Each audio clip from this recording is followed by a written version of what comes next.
Hey guys, how y'all doing? I'm here to give you guys a recap on the new episode of Recreators, which is on episode 10. Now, this episode right here was a battle action-oriented episode, and it was a pretty tense battle. So, if anything else, let's just get this started.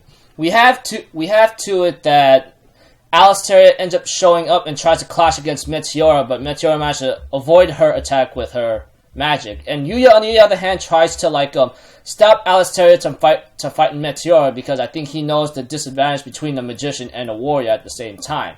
But we have to it that Magane decides to keep Yuya occupied because of her own, how am I supposed to say it, amusement.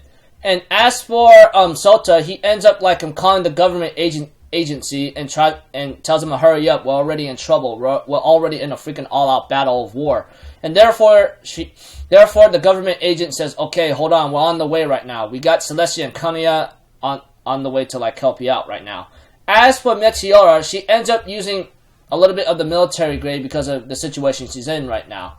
And we had to it that it doesn't work on Alistair, and she ends up summoning a Night of Dawn kind of thing, and summon a bunch of knights going after Meteora. And as for Magane and Yuya cannot land a hit on Magane because of her freaking agility and speed. As for Sota, we have to it that I'm afraid he's trying to think about what he can do right now. And I'm gonna be honest with you right now.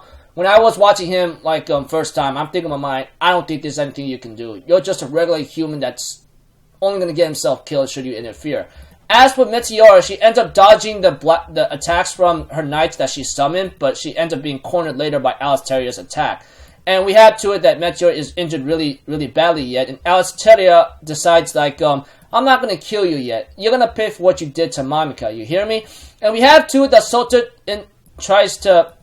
ends up showing up and tries to interfere with the fight. But as for Yuya, he's trying to come in and help out, but apparently we have to it that Magane actually taunted him so much and ends up running her mouth too often to a point where she ends up using her ability to say maybe I could take your samurai warrior Hangaku from you, Ghost. Although Yuya says this is a curse and he doesn't like it, and the way how he says it's a curse, which shows that he does not like this Hangaku Ghost, and he calls her a joke and so forth to think you could take it away from him, and she ends up using her ability like any other things, like she said back then, a lie is a lie, etc.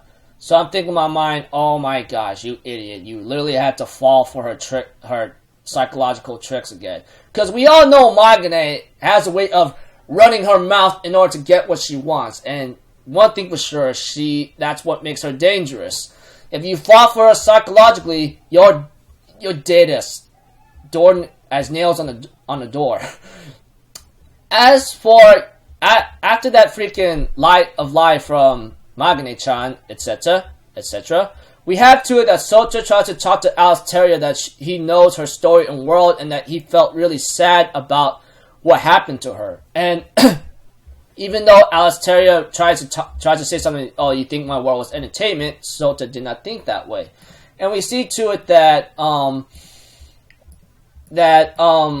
tries to talk to her about how she was a great warrior and how she wanted to protect other people and her country. Although Alistair might have thanked him for his compliment, I think she ends up saying, however, you're overestimating me too much.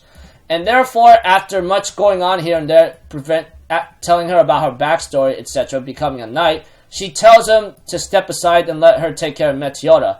But we have to it that Sota says, I'm not moving an inch, which I really give praise to his bravery. But I expect him to actually talk about Mamika is not the one that is not killed by Meteora. And we have to it that Meteora ends up telling Alistair that I would never do anything to hurt Mamika. And we have to it that she does not believe Meteora, and Sota tries to tell her, dude, it's one of Magane's deceiving lies right now. Dude, are you serious? And she tells him to shut up right now because, that she could not protect her world, her people, including her friend Mamika, so she does not know what the heck is the truth anymore. So I'm thinking in my mind, you are one stupid knight. Seriously, I really hate you right now. Then later on, she went to go attack Meteora and Sota, but but we have to it that Meteora ends up pushing Soter aside to take the hit. And we have to it that Alasdair was actually shocked about this, and Celestia shows up right on time. As for Kanuya, he is asked to maybe stay up in the air for now because it will only cause more of a bad ruckus and scene. Celestia, seeing Meteora hurt, ends up being enraged by this, clashes against Alasdair, and manages to get a hit on her by scarring her face. And we have to it that before that Celestia's sword and Alasdair's spear was about to clash, we have to it that somehow Celestia's sword ends up disintegrating, and later on, Alasdair managed to injure Celestia fatally, and this is where Alasdair reveals one of our abilities of having disintegration, etc. She ends up saying representation exposition. So it looks like to me it's one of her abilities, etc. As for Kanuya, he couldn't stand by and he cannot just stand by it anymore and ends up tries to help out. But Alasdair, on the other hand, somehow made a copy of Kanuya's mech and kept him occupied. As for Alasdair, she's actually being shocked right now, couldn't do the finishing blow because of the blood on her or what she has done. Although I don't know what what's causing her to maybe stop right there because she's seen enough blood, honestly. We have to it that Tokar Blitz was asked by Alasdair to kill Celestia, but Yuya, on the other hand, ends up showing up and stop his bullets, etc., and clashes against Tokar Blitz. But looking at his injuries, etc., it looks like he won't be able to hold off against Tokar Blitz for too long. Meteora and Celestia tries to tell the others to escape, especially when Celestia tells her creator Matsuburo to escape, but Matsuburo refuses to do so and ends up asking Marine and a cell phone to send him the picture that she made, and therefore he ends up deciding to how am I supposed to say it? Post it online and so forth with the help of the information he made, but Meteora says it's impossible. I don't think he can revise his story that fast. And Matsubara says, I know, but I have to try. And we have to it that he ends up saying that he's gonna use the picture along with the data he used to make this reader sympathize and get it online and have people enjoy it or like it in a certain way. And therefore, it starts to spread online and ends up reaching everyone else. And we have to it that Tokar Blitz was about to kill Yuya because he's really injured right now, and we all know what happened to him, honestly, because of his stupidity of Magane-chan, honestly. And we see to it that Celestia ends up being upgraded a bit with her fire ability and her new sword, and she ends up managing to do some major damage to Alasdair and breaks up the fight between Tokar Blitz and Yuya. And of course, we have to it that Alasdair looked like she was about to disintegrate as Kanuya's copycat mech that he's been occupied with, it actually disappeared. And we have to it that Alasdair realizes that I'm guessing the physical image is already starting to tearing apart. If I shake the pillar any further now, then I will end up being repelled by this world or disintegrate at the same time. So we have to it that it looks like to me Alasdair has a limit to how much she could use her abilities for the time being. And it looks like, and we have to it that the stars are not even aligned today, but we'll meet again. That was a good performance though.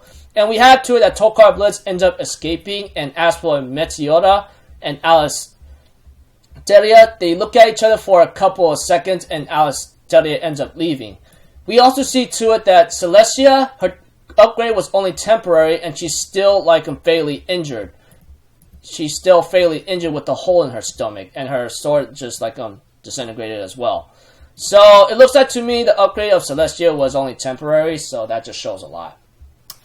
Aside from that, we have to it that Magane, who's been watching who came out of the battle unscathed, actually has the Hangaku Ghost from Yuya himself, the samurai woman ghost Hangaku, whatever you want to call it. And therefore, she ends up having like a freaking happy victory pose. Part 1, the end, she says. And she ends up going into the morning sun. Hee hee.